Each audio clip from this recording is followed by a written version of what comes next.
สบายดีมาพบกับแอดเช่นเก่าเช่นเคยเนาะวันนี้แอดจะพาทุกคนมาดาวน์โหลดแอปตาผู้ฟาสเนาะที่เป็นแอปซื้อเลขไว้พัฒนาลาวเนาะซึ่งจะบอกวิธีการดาวน์โหลดวิธีการสมัครและวิธีการซื้อข่าวๆให้ทุกคนเบิ่งเนาะเพื่อบ่พลาดรายละเอียดต่างๆให้ทุกคนเบิ่งคลิปนี้แต่ต้นจนจบเนาะและเฮ็ดตามแอดแนะนำทุกอย่างเลยเนาะเอาเบิ่งวิธีการโหลดและการติดตั้งกันเลย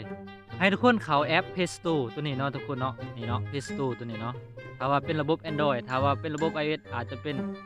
App Store เนาะเขา Play Store เลยเนาะ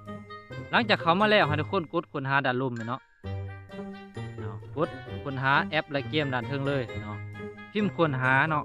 ที่ FL เนาะแบบนี้ก็ได้เนาะทุกคนเนาะแล้วค้นหาเลยก็ได้เนาะค้นหาเลยเนาะจะเห็นแอปขึ้นมาแบบนี้นะทุกคนเนาะกล้าเนาะกล้ามาแบบนี้เนาะที่ FL Plus นี่เนาะทุกคนเนาะนี่มองนี่เนาะจะมีเป็นแบบเป็นโลโก้ม้าเนาะสีม่วงเนาะทุกคนเนาะหลังจากนั้นทุกคนกดติดตั้งได้เลยเนาะ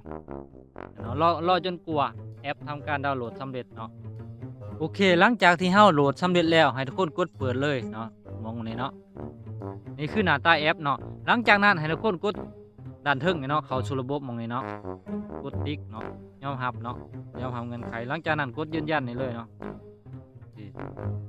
เขาจะสมัครกันด้วยเบอร์โทรเนาะให้ทุกคนใช้เบอร์โทรของตัวเองเลยเนาะเบอร์ที่อยู่ในโทรศัพท์ของเฮาเนาะกดเป็นตัวเลขเลยเนาะบ่ใส่20ก็ได้เพราะว่าเพิ่นกำหนดมาให้แล้วเนาะหลังจากใส่เบอร์โทรแล้วให้ทุกคนกดเข้าสู่ระบบเลยรอท่ารหัส OTP เพิ่นส่งมาเนาะนี่เนาะทุกคน4877เข้ามาแล้วเนาะนี่คือหน้าตาของแอปตาผู้พัดเนาะทุกคนเนาะให้ทุกคนเลื่อนมาด้านลุ่มได้เลยเนาะให้ทุกคนกดมาที่คือแนะนำโมเนาะทุกคนเนาะกดมาที่เพิ่มเลขแนะนำเนาะให้ทุกคนใส่รหัสนี่เนาะเป็นรหัสเพิ่มโชคของแอปตาผู้พัดเนาะให้ทุกคนใส่ตามแอดได้เลยเนาะ8441326 เนาะให้ทุกคนใส่ตามแอดเลยหลังจากนั้นให้ทุกคนกดยืนยันเนาะโอเคถือว่าสำเร็จในการตั้งแอปเนาะหลังจากนั้นทุกคนกดถอยออกมาเนาะหลังจากถอยออกมาแล้วนี่คือหน้าตาของแอปตาผู้พัดเนาะสามารถซื้อเลขเล่าได้ปกติเนาะให้ทุกคนสังเกตเห็นเหรียญเนาะนี่เป็นเหรียญในการเป็นส่วนลดในการซื้อเลขเนาะก็คือแสนเหรียญเนาะทุกๆบินที่ซื้อเลขจะมีส่วนลดเนาะ20%ของเหรียญนี่เนาะต่อบินเนาะต่อบิน1ครั้งเนาะทุกคนเนาะแอดจะมาลองสาธิตให้ทุกคนเบิ่งเนาะว่ามีการส่วนลดในใดเนาะให้ทุกคนกดมาที่ซื้อหวยพัฒนาเลยเนาะกดเลยเนาะนี่คือหมองกดเลขเนาะคือเลขนี่เนาะทุกคนเนาะทุกคนสามารถกดเลขได้ตามใจเนาะนี่คือเลขที่เฮากดเนาะคือ12เลขมาเนาะถ้าว่าบ่ต้องการซื้อขึ้นซื้อลงเฮากดติ๊กออกเนาะเฮาจะได้แต่เลขมาเนาะถ้าว่าต้องการซื้อขึ้นซื้อลงเฮาก็จะมี11กับ13เนาะเฮาบ่กดเนาะเฮาติ๊กออกเลยหลังจากนั้นกดเพิ่มเนาะจะได้เลขมาเนาะหลังจากนั้นแล้วเนาะเฮาได้10,000แล้วเนาะจำนวนเลขที่เฮากดขึ้นมาในรายการนี้เนาะเฮาลองกดจ่ายเงินเลยเนาะทุกคนเนาะยืนยันการซื้อเนาะนี่คือหม่องหน้าตาของการยืนยันการซื้อเนาะให้ทุกคนสังเกตด้านเทิงนี่เนาะด้านเทิงนี่เลยเนาะน้ำใส่คอยเป็นส่วนลดก็คือ2,000กีบเนาะ20%ของ10,000เนาะก็คือ 2,000 กีบเนาะหรือว่า 2,000 เหรียญหั่นแหละเนาะทุกคนเนาะ 2,000 เหรียญแต่ว่าเป็นส่วนลดเป็นเงินก็คือ 2,000 กีบเนาะ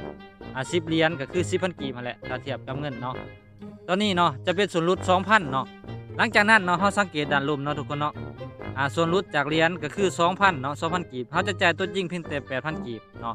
แต่เนาะเฮาต้องติ๊กธนาคารที่เฮาจะชำระอีกบาทนึงเนาะทุกคนเนาะถ้าว่าทุกคนมี BC1 ก็ติ๊กที่ BC1 เนาะแบบนี้เนาะหลังจาก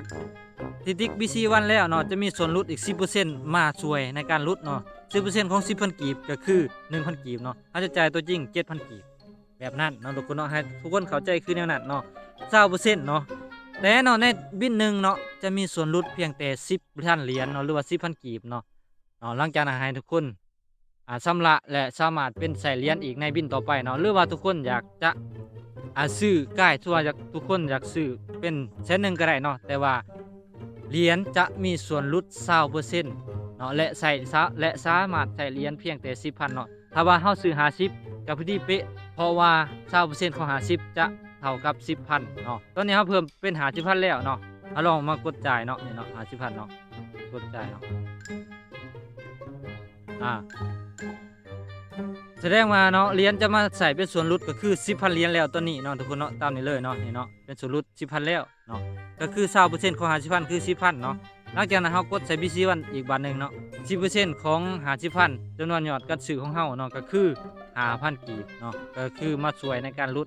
แสดงว่าเฮาจะจ่ายตัวจริงเพียงแค่35,000 กีบเนาะเฮาจะซื้อ500,000ต่อบินก็ได้เนาะแต่ว่าเนาะเหรียญจะมาช่วยในการเป็นส่วนลดก็คือ 20% เนาะเท่านั้นเนาะต่อบินก็คือ 10,000 เหรียญเท่านั้นเนาะทุกคนเนาะทุกคนจะซื้อตัวเลขกะยาเนาะแต่ว่าเหรียญมาช่วยในการเป็นส่วนลดก็คือ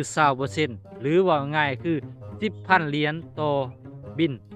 เท่านั้นเนาะทุกคนเนาะโอเคเนาะสำหรับการสื่อข่าวๆสำนี้เนาะทุกคนลองว่าทุกคนจะเข้าใจ